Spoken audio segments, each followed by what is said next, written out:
Hello, ladies and gentlemen, it is your host with most, Avery LR32 here, and I apologize if my voice is sounding deeper than it normally does. It's because I literally woke up like 20 minutes ago, but I wanted to make a video for you guys because I have not brought out a video in 5 days. I talked about the ban list and kind of dropped off, so I do apologize about that. I've just been kind of in limbo with Yu-Gi-Oh right now just because I don't really know what to play, so I ended up going back to Sky Scourge Fluffle Burning Abyss, and I've been having a little bit of fun with that and just trying to remember all the combos and everything, and plus Beatrice is pretty good, so figured I would test out Burning Abyss, even though I'm not overall very good with the deck. But this isn't a deck profile discussion, this is actually a more of a player discussion than anything. So for those of you who watch Exodia the Tormentor, I myself do on occasion, he ended up making a video just, I want to say like a few days ago, and he said that he's quitting the game, at least for now, due to the fact that the format has just gotten very bad. You know, with the banning of Chicken Game and Upstart Goblin going to 1, I know for a fact that that really did hurt his deck. Exodia Lockdown really relies on cards like that in order to keep its game state moving. And, you know, he doesn't want to play meta stuff like, you know, Pendulums or Burning Abyss or Cosmo or whatever. He doesn't want to do that. He's the same way as my dad in that sense, because, I mean, just to kind of show you guys here, I mean, we have a lot. Me and my dad both share this account, so we have a lot of decks on Deck Pro. We got Burn, Chain Burn for OTS, Chain Energy, Chain Marshmallow, Chain Strike YCS, Chain Strike 2, Chicken Race version 2, version 3. And then we got all these Exodia decks: Exodia Chick, Exodia Hand Instruction, Exodia Hope, Exodia, just random stuff, Final Countdown, Fossil Moon, Harpies, Kaiju Defense 2. I mean, you can just see all of these decks here that are all burn-based decks like Kozaki, or, you know, Cosmo Trap Tricks, Cosmo, you know, you can just tell that there's other stuff in here that's not just meta stuff.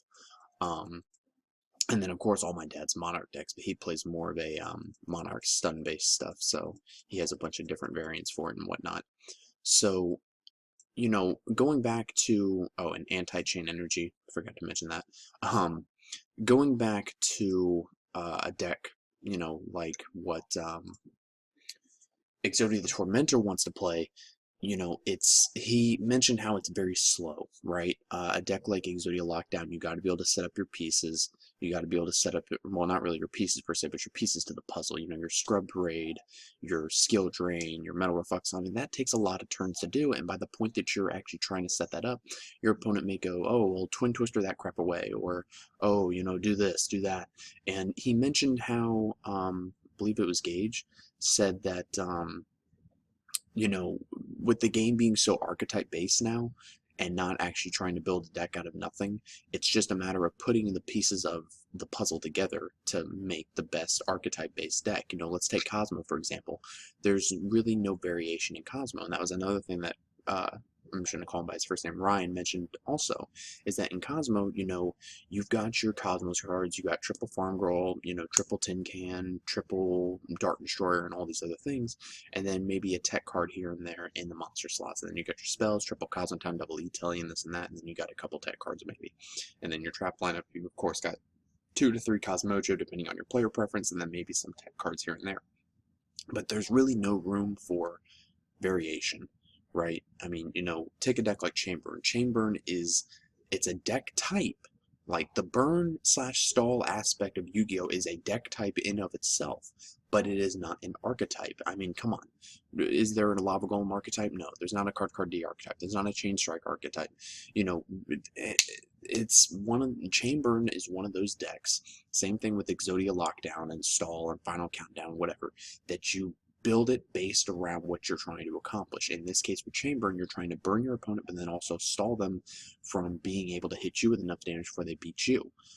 With Exodia Lockdown, you're trying to lock your opponent out of literally doing anything, monster effects, attacks, you name it, and just slowly drawing into your pieces of Exodia. And then there's also Exodia Hope for Escape, where you play triple Hope for Escape, triple gift card, just get your opponent's life points up as high as you can while still maintaining yours, but getting yourself down lower than your opponent just to Hope for Escape and draw a bunch of cards. It's a much faster form of Exodia, but it's very susceptible to things like back row removal at the end phase, and now that we have Twin Twister and MST and Night Beam and Dust Grenade and all these things, it's just not a good deck right now.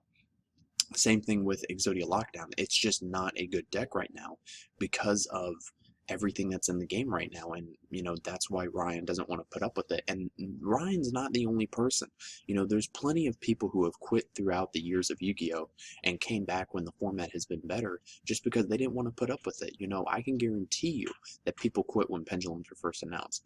I know a buddy of mine who I used to talk to all the time about Yu-Gi-Oh! Stuff, and he quit back when Exceeds came out. Granted, he was getting married, and he's got a full-time job now, but at the same time, he hasn't played since Exceeds came out, and he thought they were stupid anyway, so he just decided to quit the game.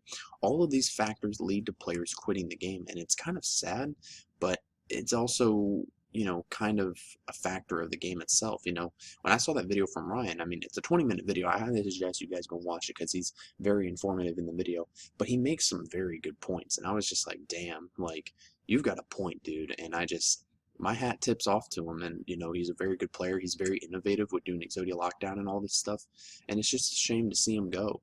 And even Gage said that he's taking a couple months off. Granted, that's for school stuff, but it's just still a shame to not see them posting as normal.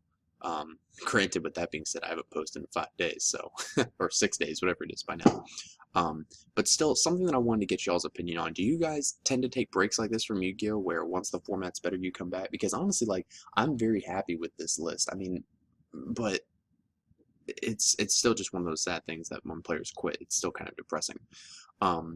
But also something else that I wanted to mention as well, with me being a meta player myself, I agree with Ryan 100% that it's just a matter of putting the pieces of the puzzle together. You could say that Pepe isn't really an archetype because you're mixing Performa Pals with Odd Eyes and stuff, but those are still different variations of a Performa Pal based deck. And one last thing I want to mention before I end this video is that he also mentioned how all these archetype-based decks already have their built-in stuff that they need in order to be good. Cosmo have their built-in Searcher with Tin Can.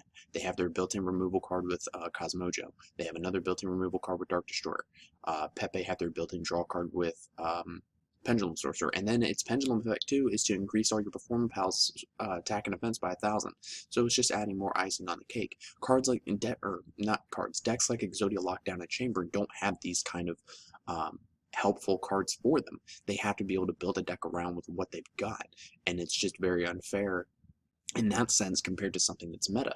But at the same time, this also goes to show what Konami wants to make tier 1 and what Konami doesn't want to be tier 1. So let me know what you guys think about this in the comments below. Do you guys, are going to be quitting because of this format? I want y'all's thoughts about it. Again, sorry for not posting in 6 days. I'm going to try and have more videos up this week since the term's coming to a close, and I will catch you guys in the next video.